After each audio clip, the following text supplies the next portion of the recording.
Panorama group, जो सोचता है वो करता है। आपके अपने सपनों का आशियाना।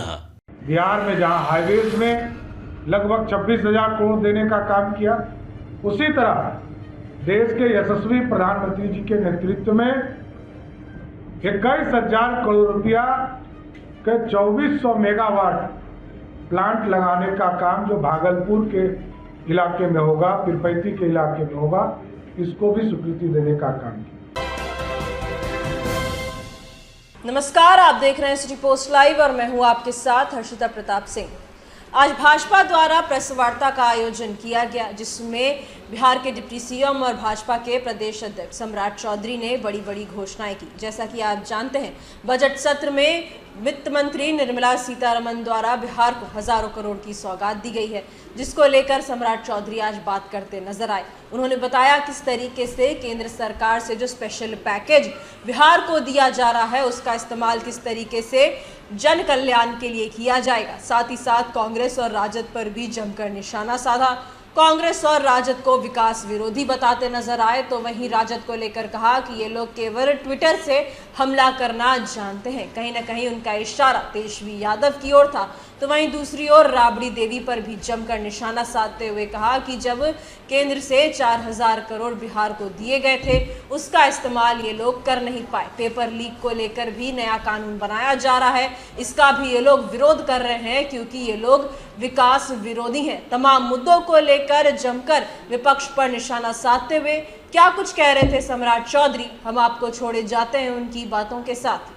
लगातार देश के यशस्वी प्रधानमंत्री नरेंद्र मोदी जी के नेतृत्व में बिहार में जहां हाईवेज में लगभग 26,000 करोड़ देने का काम किया, उसी तरह देश के यशस्वी प्रधानमंत्री जी के नेतृत्व में 21,000 करोड़ रुपया के 2400 मेगावाट प्लांट लगाने का काम जो भागलपुर के इलाके में होगा, पीरपैंती के इलाके में होगा, इसको भी स्वीकृति देने का काम किया। कई एयरपोर्ट्स हैं, कई हॉस्पिटल हैं। 4 उड़ान योजना के तहत इसको टेकअप करने का काम किया गया। भागलपुर, मुजफ्फरपुर, रक्सौल और गोपालगंज, और राज्य सरकार के द्वारा भी कई एयरपोर्ट्स हम बनाने वाले हैं। राजगीर है, डेहरी है, सहरसा है। इन जगहों पर भी हम राज्य सरकार के माध्यम से, हम बेगूसराय है, ये सभी जगह पर एयरपोर्ट्स का निर्माण हम लोग करने का काम करेंगे। कई मेडिकल कॉलेज हैं, चाहे वो मुंगेर का मेडिकल कॉलेज हो या कई जगह जो अभी हम शुरू करने वाले हैं। 8 लगभग मेडिकल कॉलेज को इसमें जोड़ने का काम देश के यशस्वी प्रधानमंत्री जी ने किया है।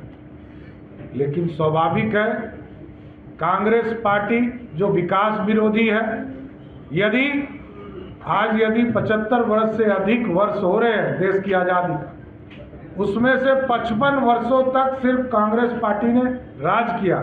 यदि कांग्रेस ने विकास कर दिया होता तो दूसरे पार्टी को विकास की चिंता नहीं करनी पड़ती। दुनिया में हम आगे बढ़ गए होते। जो इकोनॉमी के तौर पर हमको चिंता करना पड़ता है, देश के यशस्वी प्रधानमंत्री जी लगातार इसकी चिंता करते हैं और 11वें स्थान से 5वें स्थान पर आर्थिक व्यवस्था को लाने का काम किया।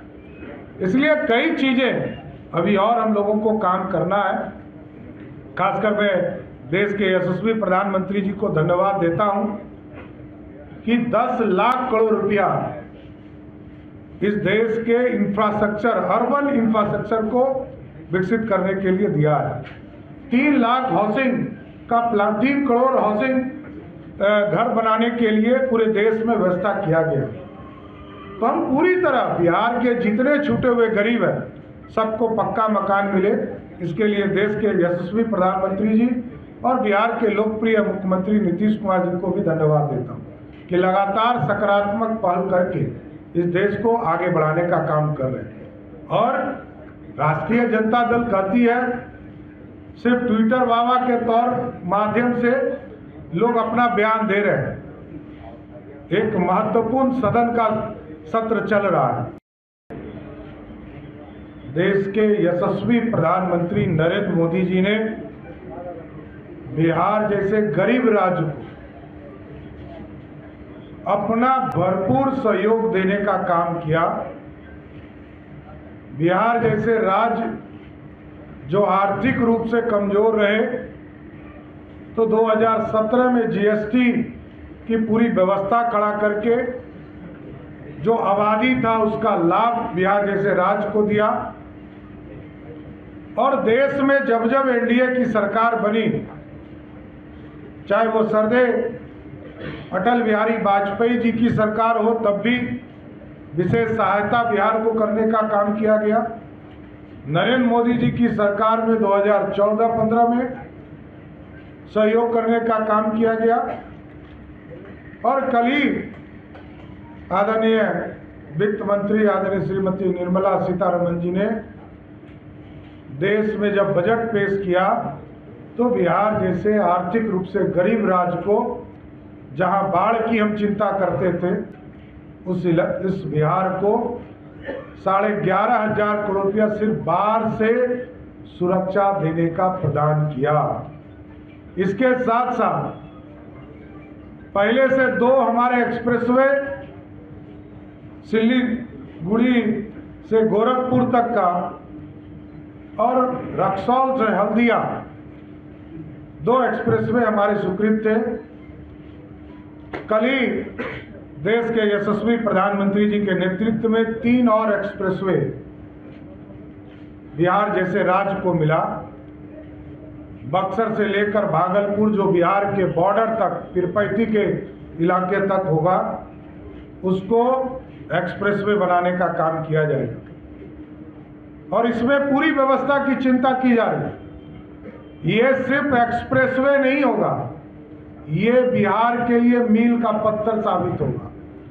गंगा में चाहे वो सोन का पानी हो, चाहे वो पुनपुन का पानी हो, क्यूल नदी का पानी हो, बड़ुआ नदी का पानी हो, चाहे वो चानन का पानी हो, सबको स्टोरेज करने की भी व्यवस्था इस एक्सप्रेसवे के माध्यम से होगा। प्लांटेशन का पूरा एक कॉरिडोर बनेगा। उसी तरह बोधगया से वैशाली और पटना से पूर्णिया, अभी पूर्णिया खगड़िया होकर लोग जाते हैं। एक नया ग्रीनफील्ड हाईवे, सुपर हाईवे जो एक्सप्रेसवे है, उसको बनाने का निर्णय भारत की सरकार ने लिया। ये पूरी तरह यहाँ से जंदाहा से समस्तीपुर के रोसड़ा, सिमरी बख्तियारपुर, सोनवर्षा, दमदाहा और पूर्णिया हेडक्वार्टर जाने का काम करेगा। सोचिए, युवराज ही गायब है। कोई लोकतंत्र से प्यार नहीं है। ये सत्ता विरासत में मिली है, लेकिन इसको संभालने का भी काम राष्ट्रीय जनता दल के लोग नहीं कर रहे। और राष्ट्रीय जनता दल वो जनता दल की सरकार रही जिसको 4,000 करोड़ रुपया आदरणीय अटल बिहारी वाजपेयी जी की सरकार ने दिया था, वो भी खर्चा नहीं कर पाई। जब एनडीए की सरकार बनी, आदरणीय सुशील मोदी जी और नीतीश कुमार जी की सरकार बनी, तब जाकर उसको उपयोग करने का काम किया गया। इसलिए लालू जी विनाश के लिए जाने जाते हैं बिहार। और आज ही देखिए, आज इतना महत्वपूर्ण कानून बन रहा था, बिहार में छात्रों का जीवन खराब नहीं हो, उनके लिए कानून बन रहे थे। परीक्षा में संशोधन कानून लाए गए कि कोई कदाचार करते हुए, कोई अपराध करते हुए, कोई नकल करते हुए, यदि कोई इस तरह की व्यवस्था करेगा तो उसके खिलाफ कठोर कार्रवाई केंद्र सरकार ने भी कानून बनाया और बिहार में भी कानून बनाया। लेकिन राजद के लोग, महागठबंधन के लोग उससे भी बाहर रहे। इसलिए ये विकास विरोधी है, छात्र विरोधी है, किसान विरोधी है और बिहार में सिर्फ अपराध का समर्थन राष्ट्रीय जनता दल या महागठबंधन कर सकती है। बहुत बहुत धन्यवाद।